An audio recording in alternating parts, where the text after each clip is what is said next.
दुसरा राजे. अध्याय 22. योशिया राज्य करू लागला तेव्हा तो 8 वर्षांचा होता.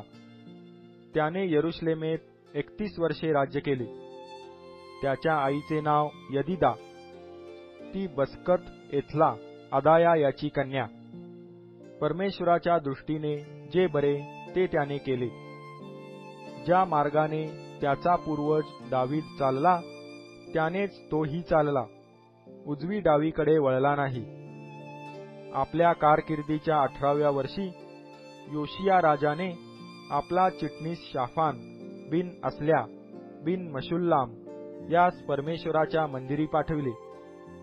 त्याने त्यास सांगितले, जा, मुख्य याजक हिल्किया यास सांग की जो पैका परमेश्वराच्या मंदिरी आलेला आहे व द्वारपाळांनी लोकांपासून जमविला आहे त्याचा हिशोब करा.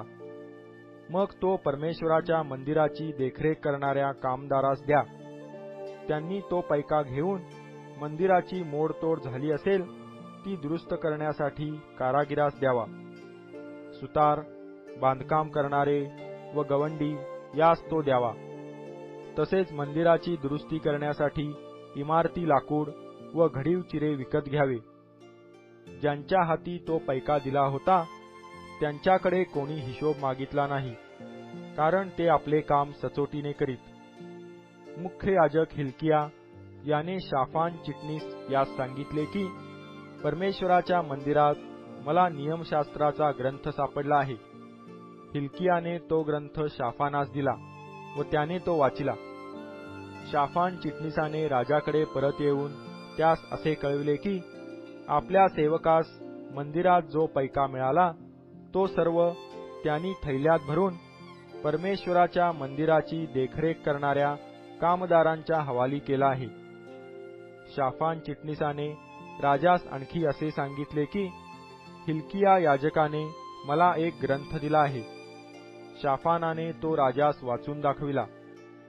त्या नियमशास्त्राच्या ग्रंथातली वचने राजाने ऐकली तेव्हा त्याने आपली वस्त्रे फाडिली. मग त्याने हिल्किया याजक, अहिकाम बिन शाफान, अखबोर बिन मिखाया, शाफान चिटणीस व राजसेवक असाया यास आज्ञा केली की हा जो ग्रंथ सापडला आहे त्यातील मजकुरासंबंधाने तुम्ही जाऊन माझ्यातर्फे, प्रजेच्या तर्फे व सर्व यहुदाच्या तर्फे परमेश्वरास प्रश्न करा. आमच्या वाडवडिलांनी या ग्रंथातली वचने ऐकली नाहीत व आमच्यासाठी जे यात लिहिले आहे ते पाळिले नाही, म्हणून परमेश्वराचा आम्हावर मोठा क्रोध भडकला आहे. तेव्हा हिल्किया याजक, अहिकाम, अखबोर, शाफान व असाया हे हुल्दा संदेष्टीकडे गेले व तिच्याशी त्यांनी भाषण केले.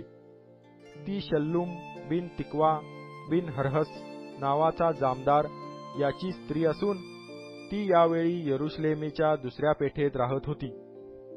ती त्यास म्हणाली, इस्रायलाचा देव परमेश्वर म्हणतो, ज्या पुरुषाने तुम्हास माझ्याकडे पाठविले त्यास जाऊन सांगा. परमेश्वर म्हणतो, पहा, यहुदाच्या राजाने जो ग्रंथ वाचिला त्यातील सर्व वचनांप्रमाणे या स्थानावर व येथील रहिवाशांवर मी गहजब आणीन. कारण या लोकांनी मला सोडून देऊन अन्य देवांपुढे धूप जाळीला आहे आणि आपल्या हातांनी घडलेल्या सर्व वस्तूंमुळे मला संतप्त केले आहे. म्हणून या स्थानावर माझा क्रोध भडकेल, तो शांत व्हावयाचा नाही. तथापि ज्याने तुम्हास परमेश्वराला प्रश्न करावयास पाठविले त्या यहुदाच्या राजास जाऊन सांगा.